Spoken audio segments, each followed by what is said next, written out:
नमस्कार दर्शकों, आपने हमारे पिछले वीडियो इस्लाम में फैली भ्रांतियों का सच के पार्ट 1 और 2 में कुरान ए पाक से जाना कि इस्लाम धर्म के लोग जिस कुरान ज्ञान बोलने वाले अल्लाह को कादिर अल्लाह मानकर उसकी इबादत करते हैं, वह कादिर अल्लाह अर्थात समर्थ परमेश्वर नहीं है।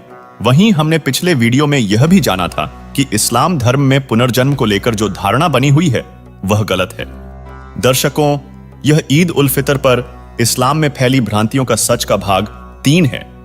इसमें हम इस्लाम में फैली कुछ और भ्रांतियों के विषय में जानेंगे, तो वीडियो को अंत तक अवश्य देखें। भ्रांति नंबर 5, इस्लाम धर्म में अल्लाह के नाम पर बकरे, गाय, मुर्गे आदि जानवरों को हलाल करना कुर्बानी माना जाता है। मुसलमान भाई वास्तव में कुर्बानी शब्द के वास्तविक अर्थ से भी परिचित नहीं है। यहां मुस्लिम समाज को विचार करना चाहिए कि कुर्बानी अपनी करनी चाहिए, प्रभु के नाम पर बकरे, गाय, मुर्गे या अन्य जानवर की नहीं, क्योंकि उस कादिर अल्लाह कबीर ने कहा है, कबीर बकरी पाती खात है ताकि काड़ी खाल, जो बकरी को खात है तिनका कौन हवाल। कबीर मुल्ला तुझे करीम का कब आया फरमान, घट फोरा घर घर बांटा साहब का नीसान। कबीर काजी का बेटा मुआ उर में साले पीर, वह साहब सबका पिता भला न माने बियर। कबीर पीर सबन को एक सी मूर्ख जाने नाही, अपना गला कटाए के क्यों ना बसो भिष्ट के माही। कबीर हिंदू के दया नहीं, मिहर तुर्क कह नाही, कहे कबीर दोनों गया लख 84 माही। कबीर मुसलमान मारे करत से, हिंदू मारे तरवार, कहे कबीर दोनों मिली जय हैं जम के द्वार। दर्शकों, बाखबर संत रामपाल जी महाराज जी बताते हैं कि वास्तव में कुर्बानी प्रभु के चरणों में समर्पण तथा सत्य भक्ति होती है। शीश काट देने तथा अविधि पूर्वक साधना करने से मुक्ति नहीं होती। यह तो शैतान काल की भूल भुलैया है। कुर्बानी गर्दन काटने से नहीं होती, समर्पण होने से होती है। प्रभु के निमित्त हृदय से समर्पित हो जाए कि हे प्रभु, तन भी तेरा, धन भी तेरा, यह दास या दासी भी तेरे। यह कुर्बानी प्रभु को पसंद है। हिंसा, हत्या खुदा कभी पसंद नहीं करता, क्योंकि पवित्र बाइबल के उत्पत्ति अध्याय 1 श्लोक 29-30 और पवित्र आसमानी किताब तौरेत के पैदाइश अध्याय 1 श्लोक 29-30 में प्रमाण है कि जिस परमेश्वर ने 6 दिन में सृष्टि रची, उसका किसी भी प्राणी को मांस खाने का आदेश नहीं है। भ्रांति नंबर 6, इस्लाम में माना जाता है कि हजरत मोहम्मद अंतिम पैगंबर अर्थात अंतिम संदेशवाहक थे।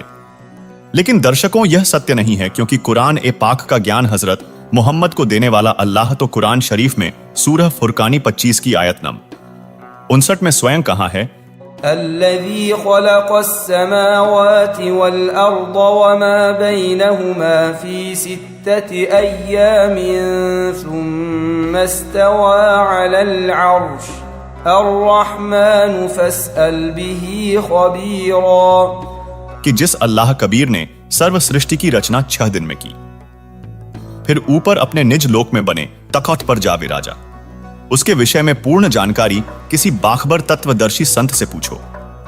जिससे यह सिद्ध होता है कि पैगंबर मोहम्मद जी के पास अल्लाह की संपूर्ण जानकारी नहीं थी, बल्कि जो बाखबर संत होगा वह कादिर अल्लाह का संपूर्ण इल्म रखेगा, यानी वास्तव में पूर्ण परमात्मा का अवतार अर्थात अंतिम पैगंबर बाखबर तत्वदर्शी संत होगा। भ्रांति नंबर 7, इस्लाम में माना जाता है कि रोजा रखने, बंग यानी अजान देने, कुरान को पढ़ने, सिजदा करने, 5 वक्त की नमाज पढ़ने से अल्लाह को प्रसन्न किया जा सकता है, जिससे जन्नत के दरवाजे खुल जाएंगे।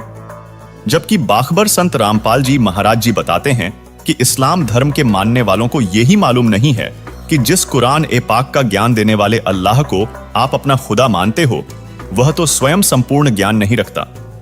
जैसे कुरान शरीफ सूरा काफ 18 आयत 60 से 82 में जिक्र है, अल्लाह मूसा को उससे ज्यादा इल्म रखने वाले एक शख्स से मिलने के लिए भेजता है, जिसे इस्लाम में अल खिज्र के नाम से जाना जाता है। वह वास्तव में कादिर अल्लाह कबीर ही थे, क्योंकि वह समर्थ परमात्मा अपना वास्तविक ज्ञान प्रदान करने के लिए अलग अलग नाम से अवतरित होता रहता है।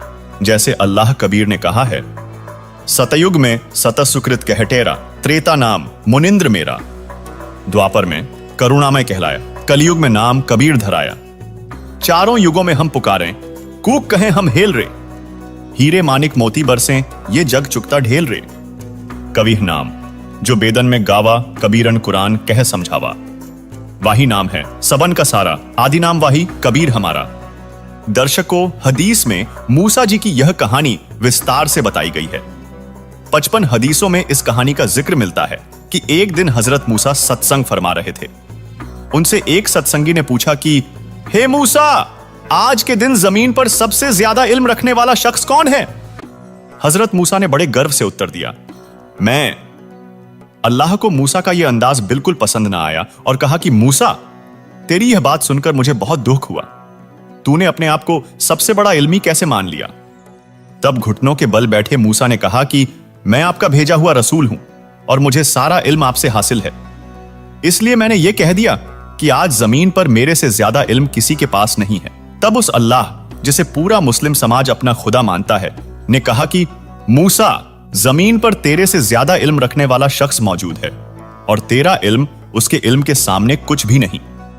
दर्शकों, हदीस पुष्टि करती है कि यह शख्स जो मूसा से ज्यादा इल्मी है और जिससे अल्लाह ने मूसा को कुरान शरीफ सूरा काफ 18 आयत 60 से 82 में मिलने के लिए कहा है, उसका नाम अल खिज्र या अल कबीर है और सारा मुस्लिम समाज इससे सहमत है।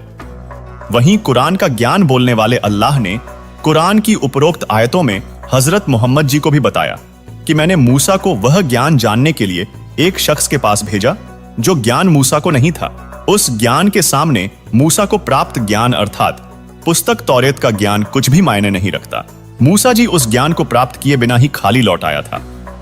इससे सिद्ध होता है कि वह ज्ञान तौरेत पुस्तक में नहीं है। यदि होता तो अल खिज्र के पास मूसा जी को ज्ञान प्राप्ति के लिए भेजने की आवश्यकता ही नहीं थी। वहीं पवित्र जबूर, पवित्र तौरेत तथा पवित्र इंजिल का ज्ञान इसी अल्लाह ने क्रमशः हजरत दाऊद, हजरत मूसा तथा हजरत ईशा को एक ही बार में दिया था, यानी कुरान के ज्ञान की तरह थोड़ा थोड़ा करके नहीं उतारा था। और यदि जबूर या इंजिल में संपूर्ण ज्ञान होता तो हजरत मोहम्मद को अल्लाह कह देता कि अल खिज्र वाला ज्ञान जबूर में दे रखा है या इंजिल में दे रखा है। परंतु यह भी कहीं प्रमाण नहीं है। इससे सिद्ध हुआ कि तौरेत के अलावा पवित्र पुस्तक जबूर व इंजिल में भी अल खिज्र यानी अल कबीर वाला ज्ञान नहीं है। इसके अलावा कुरान में भी वह संपूर्ण ज्ञान नहीं है, क्योंकि कुरान मजीद की सूरह फुरकानी 25 की आयत नंबर 52 से 59 में उसी अल्लाह ने कहा है कि जिस कबीर अल्लाह ने सर्व कायनात की रचना की है, उसके विषय में पूर्ण जानकारी किसी बाखबर तत्वदर्शी संत से पूछो, उससे जानो। यानी कुरान का ज्ञान देने वाले अल्लाह को उस कादिर अल्लाह कबीर की संपूर्ण जानकारी नहीं है। दर्शकों, इससे यह बात स्पष्ट हुई कि कुरान ज्ञान देने वाला अल्लाह, जिसे मुस्लिम समाज अपना अल्लाह मानता है, वह उस समर्थ परमेश्वर कबीर अर्थात अल खिज्र के विषय में पूर्ण ज्ञान नहीं रखता और उसको प्राप्त करने की विधि कुरान ज्ञानदाता को नहीं है। इसीलिए उसने सूरत अश शूरा 42 की आयत नंबर 1 व 2 में सांकेतिक शब्द बताए हैं। हामीम आइन सीन क़ाफ़, जिनके अर्थ का वर्तमान तक संत रामपाल जी महाराज जी के अतिरिक्त किसी को भी ज्ञान नहीं था।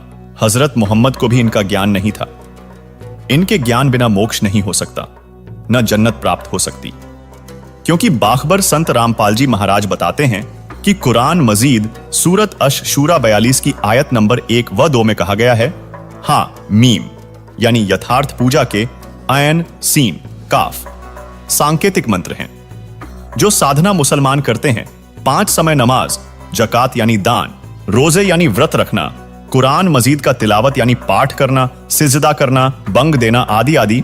यह तो ऐसा जानो जैसे रोगी को ग्लूकोस लगा दी, परंतु रोग नाश करने की गोली व इंजेक्शन यथार्थ लगाए बिना रोगी स्वस्थ नहीं होगा। आयन सीन काफ जिन 3 मंत्रों के सांकेतिक शब्द हैं, उन नामों को रोगनाशक गोली तथा इंजेक्शन जानो। इन नामों का जाप करने से जन्म मरण का चक्र सदा के लिए समाप्त हो जाएगा। वहीं चारों वेदों ऋग्वेद, सामवेद, यजुर्वेद तथा अथर्ववेद का ज्ञान भी काल ब्रह्म अर्थात कुरान ज्ञानदाता ने सूक्ष्म वेद से चुनकर अधूरा दिया है। सामवेद के मंत्र नंबर 822 में इन्हीं 3 नामों का संकेत है, जिसमें लिखा है त्रितस्य नाम अर्थात उस समर्थ परमेश्वर की पूजा के 3 नाम हैं। इसी काल ब्रह्म ने अर्थात कुरान ज्ञानदाता ने श्रीमद् भगवत गीता का ज्ञान अर्जुन को बताया था।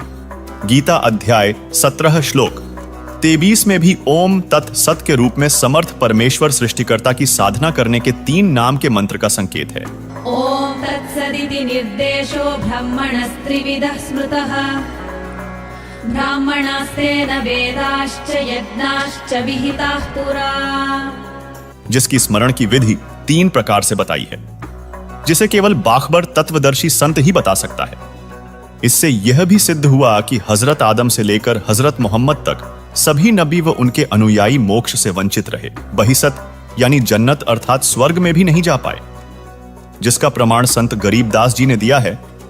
गरीब नबी मोहम्मद नहीं बहिसत सिधाना, पीछे भूला है तुर्काना, अर्थात भक्ति विधि से साधना न करने से नबी मोहम्मद भी भीस्त अर्थात जन्नत नहीं जा सका।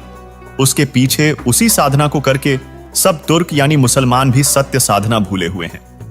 दर्शकों, आपको बता दें, आज इस्लाम धर्म में अनेक धर्मगुरु, उलेमा, मौलवी मौजूद हैं, लेकिन सत्य ज्ञान की बात करें तो सभी धर्म ग्रंथों से प्रमाणित ज्ञान केवल और केवल संत रामपाल जी महाराज जी ही बताते हैं, जो कि पूरे विश्व में एकमात्र बाखबर तत्वदर्शी संत हैं।